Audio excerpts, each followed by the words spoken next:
Não podia ser diferente, né? No momento que a gente está agora, a gente compartilhar algo realmente sobre a Páscoa. Eu acho que, mesmo que muitos saibam o significado dessa comemoração, nunca é demais a gente lembrar o quanto é especial o que a gente está falando nesse momento.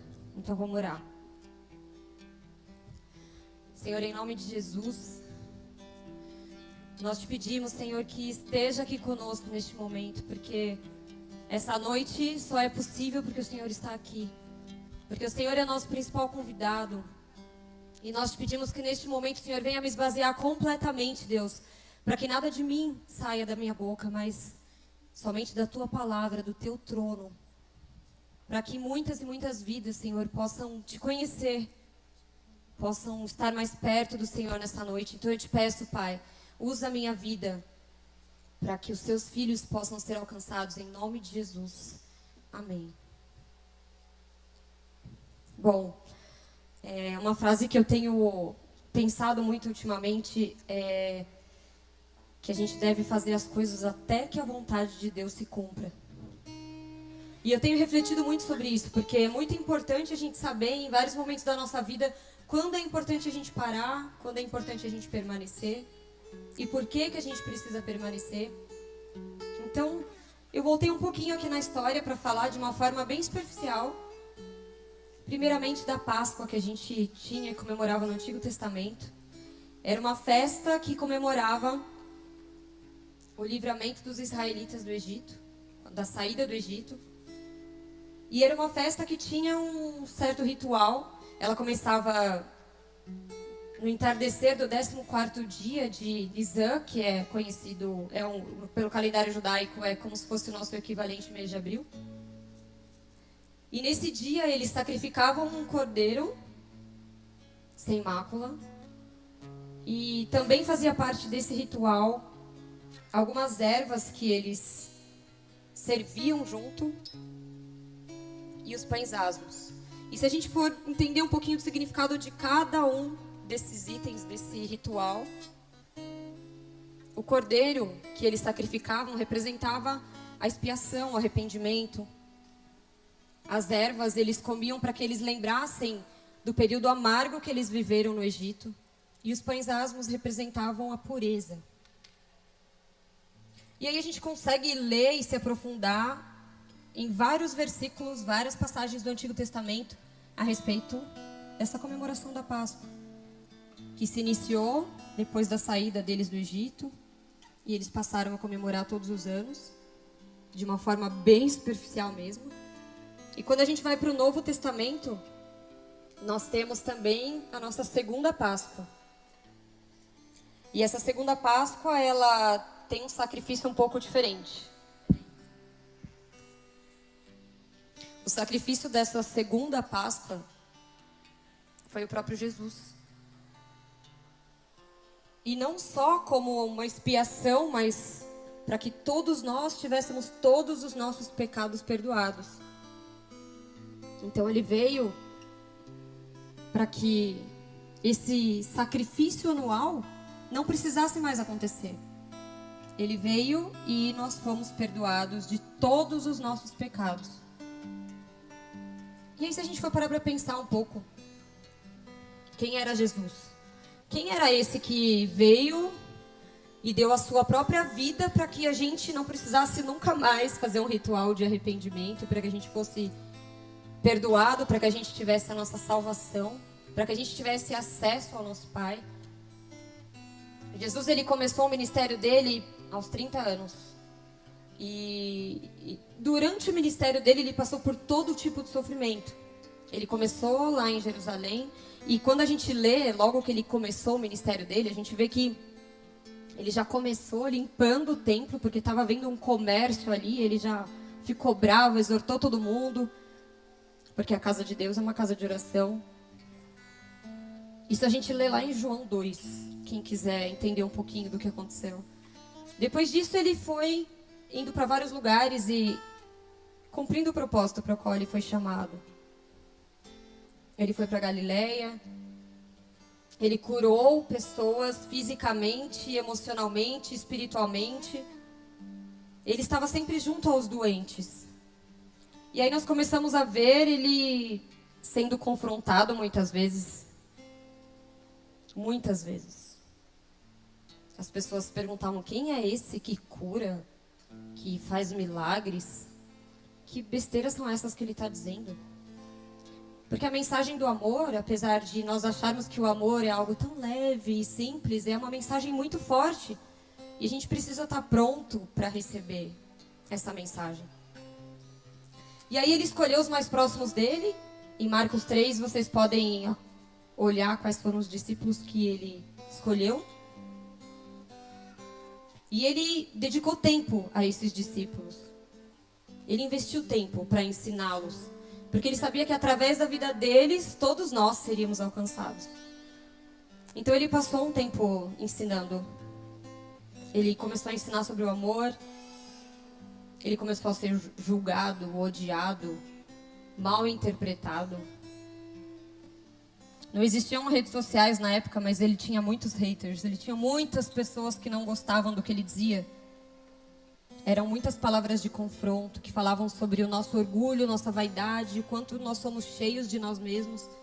Ele foi acusado por líderes religiosos, aqueles que conheciam a palavra de Deus. Foi tratado muitas vezes com hostilidade, porque as pessoas simplesmente duvidavam de quem ele era. E ele expulsava demônios, ele ensinava sobre a fé, ele curava pela fé que as pessoas tinham. Ele chegou a parar uma tempestade. Ele chegou a andar sobre as águas. E o mais incrível é que todo mundo poderia simplesmente acreditar nele. Mas muitos escolheram não acreditar. Era tão simples perceber quem ele era, porque ele vivia aquilo que ele ensinava. As pessoas eram curadas só por tocar em Jesus. Vocês imaginam isso? Alguém tocar em Jesus e já era curado imediatamente. E ele pregava para todos, não só para os judeus. Ele pregava para os gentios, porque a palavra dele, os ensinamentos dele eram para o mundo todo, para que todo mundo fosse alcançado. Ele ensinou sobre fé, ele ensinou sobre sacrifício, ele ensinou sobre ousadia, sobre perdão. Ele ensinou muito sobre humildade, sobre servir as pessoas, sobre servir ao próximo. Ele nos ensinou tanto sobre Deus, sobre o nosso Pai. E quando a gente começa a olhar o que aconteceu com ele na última semana dele, depois de muita coisa que ele já tinha vivido, e ele sabia o propósito que existia sobre a vida dele,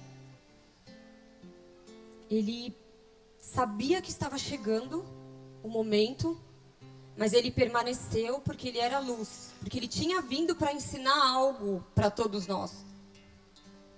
Ele pedia para que a gente desse frutos, mesmo sendo desafiado tantas vezes como ele foi, acerca de quem ele era, do que ele poderia e que não poderia fazer. Ele nos ensinou sobre o maior mandamento, que se nós não amarmos a Deus sobre todas as coisas e ao próximo como a nós mesmos, nada adianta nós termos todas as qualidades do mundo. A missão dele era nos ensinar como nós deveríamos ser e como deveria ser o nosso relacionamento com o nosso Pai. E o incrível é que nessa última semana ele já estava sob uma pressão muito forte, porque ele era criticado, ele era julgado, ele era apontado. E ele sabia que a missão dele envolvia fazer algo por aqueles que não mereciam. Mas ainda assim ele queria cumprir a missão que tinha sido entregue para ele. Mesmo sabendo que ali, entre os mais próximos que ele tinha, ele seria traído, ele seria negado, ele seria abandonado. E nessa semana que se aproximava do dia da sua crucificação, ele sentiu tristeza. Ele sentiu muita pressão por tudo que ele ia ter que passar, pela dor que ele teria que sentir. E nesse momento, nós podemos acompanhar, quem quiser ler, está em Mateus 26, de 39 a 44. Uma oração que Jesus fez. Ele chamou alguns discípulos para orar junto com ele. E indo um pouco adiante, prostrou-se sobre o seu rosto, orando e dizendo: Meu Pai, se é possível, passa de mim este cálice. Todavia não seja como eu quero, mas como tu queres. E voltando para os seus discípulos, achou-os adormecidos e disse a Pedro: Então nem uma hora pudeste vigiar comigo. Vigiai e orai para que não entreis em tentação. Na verdade, o espírito está pronto, mas a carne é fraca. E indo a segunda vez orou, dizendo: Meu Pai, se este cálice não pode passar de mim, sem eu o beber, faça-se a tua vontade. E voltando, achou-os outra vez adormecidos, porque os seus olhos estavam carregados. E deixando-os de novo, foi orar pela terceira vez, dizendo as mesmas palavras. Nesse momento, eu imagino Jesus cansado, se sentindo traído, se sentindo humilhado, abandonado, maltratado. Ele estava esgotado. Mas ele sabia que existia um propósito e que ele deveria cumprir esse propósito. E ele permaneceu. E ele decidiu ir até o fim para que a vontade de Deus fosse cumprida. E por causa dessa decisão que ele teve, hoje eu, você e milhões de pessoas foram salvas. Jesus sabia o propósito dele, mas ele se sentiu cansado. Não, ele não ia desistir. Mas o ponto aqui é que exatamente pelo tamanho do propósito que havia sobre a vida dele, ele tinha força para permanecer. E eu acredito que hoje, muitos de nós estão cansados. Muitos de nós estão se perguntando se vale a pena permanecer.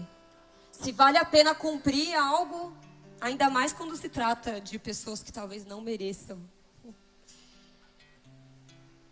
Muitas vezes a gente se pergunta se vale a pena aguentar determinadas coisas que algumas pessoas aguentam, que sofrem.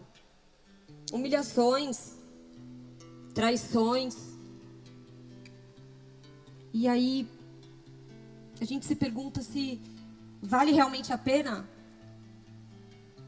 Vale realmente a pena passar por tudo isso? Vale realmente a pena se nem aqueles mais próximos muitas vezes se colocam para orar com a gente? Vale a pena? Se muitas vezes a gente tem que estar completamente sozinho, vale a pena? Vale a pena cumprir o nosso propósito? E Jesus, ele não só ensinou pra gente que valia a pena, ele deu o exemplo.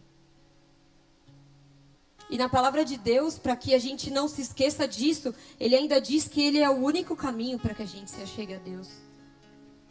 E esse caminho que a gente precisa caminhar foi exatamente os passos que ele deu, o caminho que ele deixou para nós. E é por isso que nós temos que permanecer. Porque existe um propósito especial para a vida de cada um de nós. E esse propósito vai muito além de quem nós somos. Não é sobre nós. Não é sobre as nossas vidas. Vai muito além. É sobre o propósito de Deus se cumprir através de cada um de nós. É sobre uma vida, conhecer Jesus e ser amada por Ele e ser transformada. Porque nós permanecemos. Sempre vai valer a pena permanecer. Jesus tomou sobre si os nossos pecados e nós não merecíamos. Nós não estamos aqui para fazer algo por alguém que nós julgamos merecer, porque nós mesmos não merecemos. Nós estamos aqui para que o propósito de Deus se cumpra. Talvez muitos não saibam qual é esse propósito, mas a gente pode começar comemorando a Páscoa. A gente pode começar se colocando diante de Deus e se rendendo para viver o propósito dele, mesmo que seja muito difícil. Mesmo que muitas vezes a gente realmente não saiba de onde nós vamos tirar forças. Mas o Senhor é a nossa força. A palavra de Deus, ela fala em Atos 2, que todo aquele que invocar o nome do Senhor será salvo. Em Mateus 11, 28 diz: venham a mim todos os que estão cansados e sobrecarregados, e eu darei descanso a vocês. Em Romanos 10, 9 diz: se você confessar com a sua boca que Jesus é Senhor e crer em seu coração que Deus o ressuscitou dos mortos, será salvo. E hoje, dia 3 de abril, não tem forma melhor da gente comemorar a Páscoa. Comemorar a nossa redenção, comemorar a nossa salvação. E eu queria também fazer um convite para aqueles que ainda não se renderam aos propósitos de Deus. Para aqueles que ainda não se entregaram, não entregaram suas vidas. Para aqueles que ainda não reconheceram o Senhor como seu único Senhor e Salvador. Aquele que vai cuidar das nossas vidas. E se você é essa pessoa que quer comemorar a sua Páscoa hoje, entregando a sua vida para Jesus, eu vou te pedir para você repetir uma oração comigo aí da sua casa. Coloca a mão no seu coração e repete comigo. Senhor Jesus, Senhor Jesus, hoje eu quero comemorar a Páscoa hoje eu quero comemorar a Páscoa de uma forma diferente. de uma forma diferente. Eu quero morrer para mim mesmo, Eu quero morrer para mim mesmo, para viver a tua vontade. para viver a tua vontade. E eu reconheço E eu reconheço que o Senhor é meu único Senhor e Salvador. que o Senhor é meu único Senhor e Salvador. Escreve o meu nome Escreve o meu nome no livro da vida no livro da e vida cuida de todos os meus passos. e cuida de todos os meus passos. Eu quero viver uma vida nova, Eu quero viver uma vida nova, rendida aos rendida seus aos propósitos. teus propósitos. Eu te peço, Deus, Eu te peço, Deus, me transforma, me transforma, me dê um tempo novo me dê um tempo novo na sua presença na sua presença todos os dias da minha vida. todos os dias da minha vida. Em nome de Jesus. Em nome de Jesus. Amém. Amém. Senhor, em nome de Jesus, eu te peço, Deus, que alcance essas vidas neste momento, Pai. E que essas pessoas possam se sentir abraçadas pelo Senhor. Elas possam sentir que estão iniciando um tempo novo dessas vidas. E que o Senhor possa, Pai, direcionar cada passo dos seus filhos. E que eles venham a ter experiências sobrenaturais contigo. Nesse novo tempo, nessa nova vida. Em nome de Jesus. Amém. E amém. Glória a Deus.